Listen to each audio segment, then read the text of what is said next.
Aapri, you guys getting ready for a big game in Cincinnati. Just what do you see on film from the Bearcats? What I see on film, I feel like they run the same offense they ran the past two previous years. I wasn't really here, but they're pretty simple with their scheme and what they do. They try to push the ball down the field. Not a big vertical threat team. They're gonna run a ball here and there. I know in the past few games they haven't been successful in the past last year with Ford and running back. We're running the ball, and I know they want to get back towards that. So I look forward to this week being more of a run heavy, but still pass the ball type of week. For you coming in as a grad transfer, what led you to East Carolina from Buffalo, and kind of take us through that process, how that came through. Well, in high school, I actually tried to come up a couple times. It was a different staff, and I wasn't never really recruited by ECU, but it is somewhere that I knew someone that was already here, Zeke Bigger. He played linebacker, and I came up to a few games, but it wasn't really as a recruiting, it was just more support. So I know as far as in-state school, this was always one of the schools I wanted to try to at least get to or, get familiar with.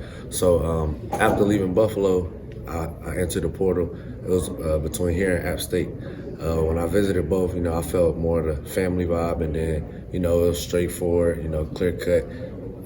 So that's what went into my decision with EC Carolina.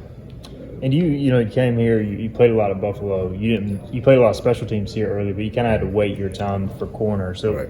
Some guys may pout, but what was it for you that allowed you to stay the process and now you're playing a lot? Me being an older guy, my freshman year at Buffalo, I had redshirted, so I had got a little bit of experience with, sitting behind, and just waiting your turn. Everything happened for a reason. I'm a firm believer, and I have strong faith in the Lord, so I know that, He don't make no mistakes, and, just wait your time because anything can happen, injury, just anything. So, I was always ready for whenever my number was called, just try to be a positive energy to those and others. And, just try to uplift the room. Me being the older guy, for the guys that was playing, just keep giving them positive encouragement. Then when it's my time, just already fall back on the training that I've been doing and just continue in that positive mindset. Was it important maybe just to train and practice like you were going to play, like when your time was going to come? Oh, yes, sir, most definitely, because, you're going against a great team. In my team, us, the Pirates, we have a great team, a young team too. So there's guys with experience, but I feel like, for years to come, it's going to be a pretty good team. So going against those guys in practice, you're going against quality talent every day. So it's not like you're unprepared for the moment. So I feel like that made it that much easier when it was game time.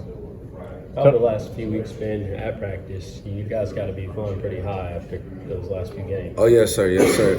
I feel like we feed off of each other. Like offense, they feed off of us, and defense, we also feed off the offense. It's not going to be a dominant, heavy day.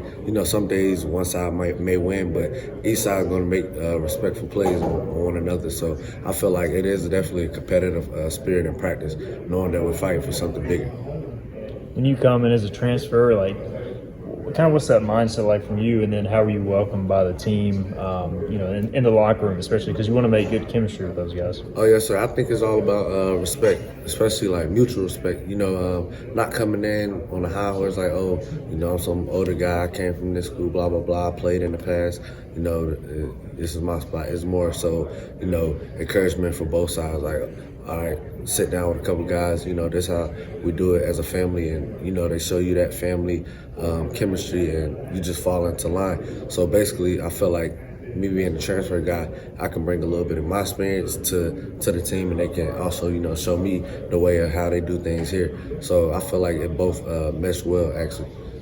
Who kind of took you under their wing and taught the defense to you when you first got here? Really, I got with Coach Ellis. Me being the older guy, I kind of approached him forward first, but guys like Malik Fleming, he was already here, and he just went through a little bit of the plays and stuff and how to play within the scheme, because I've seen a lot of football. I played a similar scheme, but it wasn't like to be exact the same scheme. So I know he taught me a lot, just of how things are done here and playing within the scheme here, because I knew a lot of football, like I said, and I've seen a lot of football, so it wasn't that much it wasn't hard to learn, but he definitely showed me a little bit of the ropes as far as that cornerback position here.